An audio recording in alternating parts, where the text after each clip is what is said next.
Hello and welcome to A Mindful Moment. I'm Justin Epstein, author of the top-selling book, Super You, and minister of the Unity Center of New York City.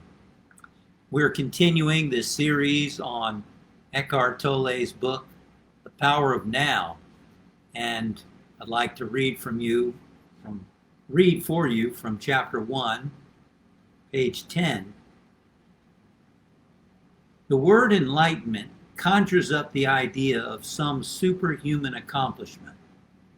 And the ego likes to keep it that way. But it is simply your natural state of felt oneness with being. It is a state of connectedness with something immeasurable and indestructible, something that, almost paradoxically, is essentially you and yet is much greater than you. It is finding your true nature beyond name and form. The inability to feel this connectedness gives rise to the illusion of separation from yourself and from the world around you. You then perceive yourself consciously or unconsciously as an isolated fragment.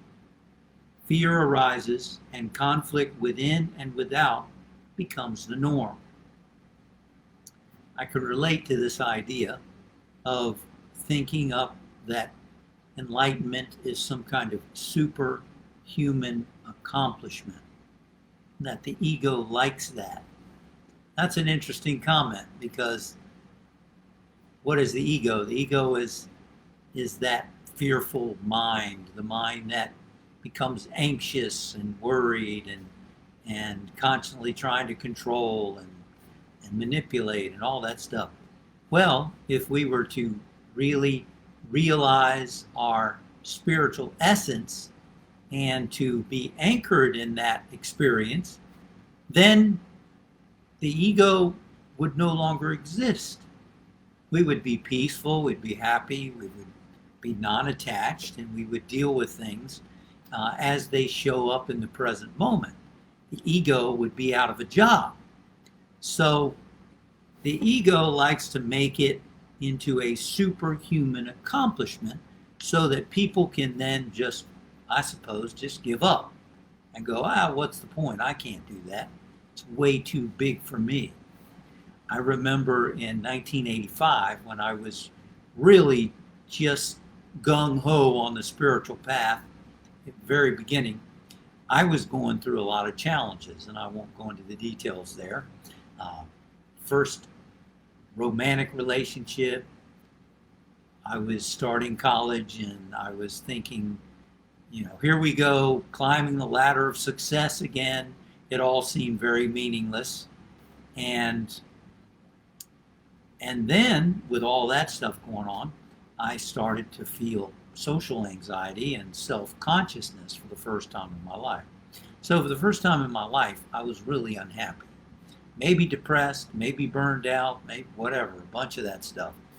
And I started studying Eastern ideas. And it made sense to me that enlightenment must be the purpose of life. That's something that transcends everything else and would give me a continuous state of joy and happiness in the moment. And that enlightenment is what God wanted for everyone. What I didn't realize is that I didn't have to achieve enlightenment in order to be happy. See, there are some books out there, and some supposedly by Yogananda, that, they're his speeches, but they've been edited a lot. And it makes it sound like enlightenment, you've got to reach it. You got to get there now, in this lifetime. And it can create a sense of anxiety and a hurried feeling. And when you're in that state of tension and anxiousness or feeling rushed, that's not going to get you there. Because enlightenment is knowing your spiritual essence. Enlightenment is being happy. In fact, a quote from Yogananda I love is, when you have happiness in the now, you have God. So it's not a matter of going from where you are trying to achieve something, I'm enlightened, but rather it's discovering who you are in the moment. It's being peace, being joy, being content in the moment. And if there's some higher state that you're meant to experience, you'll get there without making it an obsession, without striving for it. I hope that makes sense to you. That as some of the sages like Yogananda say, you are already enlightened. It's your true state. And what we're doing is we're remembering it. There's a Sanskrit word, smriti, which means remembering. That's what we're doing. We're remembering that I am enlightened. We're remembering that we are expressions of God. And so when you experience peace or joy or contentment or strength or love or creativity, you are abiding in that realization and expression of your true spiritual essence. So you don't have to strive for this. And for heaven's sake, don't believe the mind that says, oh, I can't achieve that, might as well give up. No, it's a moment. It's living in the now moment, the power of now. Coming into the now moment and enjoying the peace, the joy, the happiness of your true nature.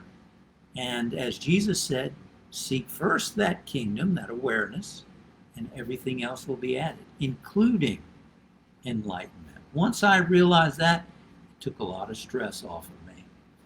So let's realize today that we are enlightened. Start knowing our spiritual essence, experiencing it, living it now, so that it feeds the joy, the peace, the happiness, and whatever it is that you need in this present moment.